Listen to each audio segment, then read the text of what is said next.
defenses like Buffalo. Because, and I've been talking about this for a couple days, where like you have been, you're on the side of Broncos are going to be able to put up a lot of points. I think so. I do. So what's going on? Well, they are a takeaway-based team, and the substance beyond the takeaways can often be lacking, and you have to give them their respect. They are such a good takeaway team, okay? They had 16 interceptions this year to go with 16 forced fumbles. Not only is 32 turnovers number one in the NFL, it's the number one turnover mark in the last 3 NFL seasons. And I know that real life doesn't work like this, okay? Because takeaways, they swing games. But momentum.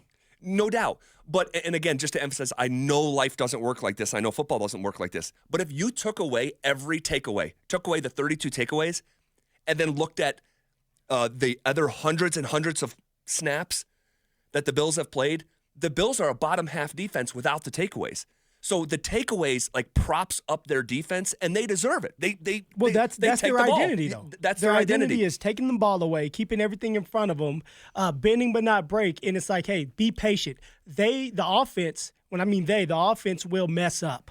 They're banking on Bo Nix to mess up. They're banking on Bo Nix to get greedy, yes, throw into triple coverage, double coverage, or not have the patience and say, hey, for Sean, it's like, let's take a shot now instead of just going with the flow of the game and letting it come to Bo Nix, letting it come to Sean Payton. Do you play ping pong at all?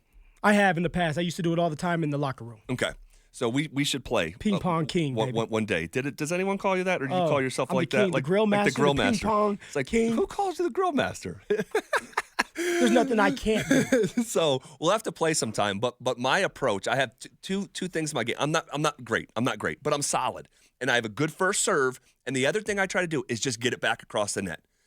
I'm not one of these big guys that can slam it. I just don't have it as a part of my game. You don't have the muscle mass. We get it. So my goal is to just get it back across the net and bank on me doing that enough times. Eventually, you'll hit it off the table or you'll hit it into the net. Yeah. It's just trying to give enough sequences where you screw it up. But they're so successful with it. That's the Bills' defense. It's the Vic Fangio too high safety. They play some of the most zone defense in the NFL. They keep everything in front of them. And the Broncos are actually built for this. They're actually built for this. The Bills are one of the worst teams in the league. They have allowed the worst success rate in the NFL on passes within 10 yards of the line of scrimmage.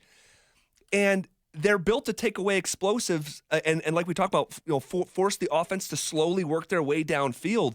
But the Broncos and Bo Nix, they love doing the screens and tight to the line of scrimmage stuff. And I think the Broncos are going to be able to move the football. I really do. I'm banking on the Broncos to be able to move the football. I'm banking on the Broncos to take the short game and the intermediate game and just set themselves up throughout the game. It doesn't have to be big explosive plays the first 2 quarters. But if you can get the Buffalo Bills to start having to come up and move up in the box, start having to adjust their play calling and maybe bring a couple blitzes and do things that they're not used to doing, it can open up for those huge explosive plays. But when you have a playmaker like the Marvin Mims, when you have a big receiver like Cortland Sutton whose route running ability has gotten better, and you can hit the middle of the field, you can do the dump offs to your running back. This is why it's so important to have that tight end. We don't have a great tight end, but he's out there. So for Bo, it's utilize him. If he's sitting there wide open, get him the ball. Let him get you 2 or 3 more yards because he's a bigger body. He's a taller dude. Just keep everything in front of you. Don't make the mistake and don't get caught up in being bored. Bored is good. Be boring. Drive down the field. Have a 70-play drive. Come up with some points. Not always touchdowns, but some kind of points. And you can take time off the clock, and hopefully that can help you win this game. Maybe not to the degree that we saw it in Week 18 against Kansas City, but remember they had that drive that was like literally 89 yards. Yeah, 89 yards, 11 minutes, right? Yeah. That's pretty extreme. I don't think you're going to see that Sunday, but it'll be in that vein of like you may see these, 14 to 16 play drives where you have to just methodically go down the field and continuously convert first downs. Why is it so great, Zach? Josh Allen's sitting there getting cold. Josh Allen's sitting there chopping at the bit saying, man, you guys have to get me this turnover so I can turn it into gold. But if you don't do that, and if Bo Nix sticks with the game plan and Sean sticks with the game plan, you can establish some kind of run. That's the kind of game you want to have if you're the Denver Broncos. Take the crowd out of it. Make it a boring game to where the crowd is quiet and it's just like another Denver Bronco first down. That's what you want to hear. Here's some numbers on the Bills defense and why over the last couple of days I have been steadfastly saying I think the Broncos are going to be able to score. The Bills give up 341 yards per game. That is in the back half of the NFL. They give up almost 22 points a game. That is ranked outside of the top 10. The Bills' defense has given up the NFL's highest percentage of plays that go 10 yards or more. And if you look at success rate, pressure rate, stuff like that, the Bills' defense finished 24th in success rate, and the Bills' defense finished 23rd in pressure rate. Bo doesn't take a lot of sacks anyway.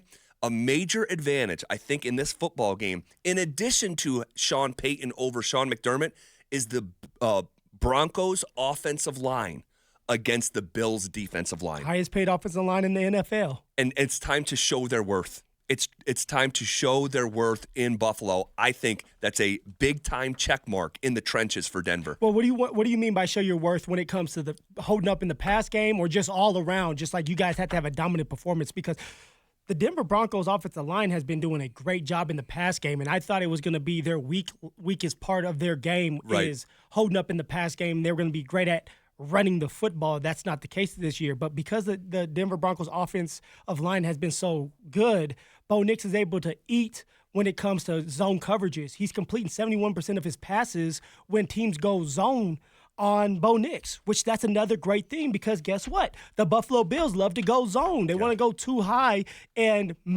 force you to make a mistake. That's not Bo Nix's game. Bo Nix is not going to make those mistakes. Bo Nix wants to keep everything like the defense offensively, like I said before, in front of him and play that long game. So this should be a great game, a great matchup for Bo. Bo, just play Bo Nix football. Don't be Superman. Just play your game. Don't get caught up in all this hoopla and the playoffs and enjoy this moment. When we talked with the play-by-play voice of the Buffalo Bills earlier in the week, Chris Brown, I think it was on Wednesday. Yeah. You asked him, or I asked him, I forget, what is a potential weakness with this juggernaut Bills team? And this is what he said. Well, I mean, you can look at the numbers and you can see that the Bills have not done a good job all season long of getting off the field on third down. It's been a persistent problem, and it's a new problem that Sean McDermott defenses are not accustomed to having to deal with.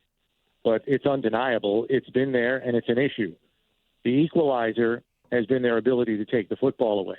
This is a defense that has become much more of a splash play defense, chiefly with takeaways. And there's been only one game this season where they didn't get at least one, and that was the Rams game that they lost 44-42. Every other game, they've gotten a takeaway, at least one. And I think they have about 9 or 10 games with multiple takeaways. And as we know, those change games more than anything else in football, and they are experts at it. I know the Broncos are pretty darn good, too. They have 25 of their own. Bills have 31 or 32, I think, on the season. So they lead the league in turnover margin because they take it away and don't give it away. And that has kind of equalized some of those defensive deficiencies, particularly on third down. So hopefully they can mitigate what has been a deficiency for them all season long in terms of getting off the field by getting off the field with a takeaway. I thought that was a really thoughtful response, Yeah. and it's real. And that's the direction that I thought he was going to go with it. And he referred to the defense, and this is what I was kind of saying earlier, that they're so turnover-based, but if you took away the 32 turnovers and looked at the other hundreds of snaps the defense have played, they're closer to a bottom 7 defense without the takeaways. Now, the takeaways are the takeaways. That's football. You know? That's football. That's why you win games, because of turnovers. But when he calls them a splash defense, without the splashes, if Bo Nix and this Broncos offense don't give them something to splash, a high throw across the middle, a fumble, this game could be very, very even. in the fourth quarter without that secret sauce of the turnovers for the Bills defense. Well, the only way it's going to be even, Zach, and I have to bring it up, is the run game. And when I mean the run game, not just the running backs, not just Audric Estime, Jaleel McLaughlin, and Javonte Williams, but Bo Nix as well. You have to sprinkle Bo Nix in there, the design runs, Definitely. but you have to keep this defense honest. You have to keep the chains moving. You have to stay ahead of the change. Put yourself in 3rd and 2, 3rd and 3, 3rd and manageable, so that you can continue to keep Josh Allen off the field. So as much as we can't, or we just don't necessarily want to run the ball, Sean needs to make sure that he makes an emphasis to the offensive line and the running backs and Bo that, hey, we have to have positive yards, 2 yards, 3 yards, 5 yards, well, a 5-yard run, whatever it takes to keep the chains moving. It doesn't have to look pretty, but it has to get the job done.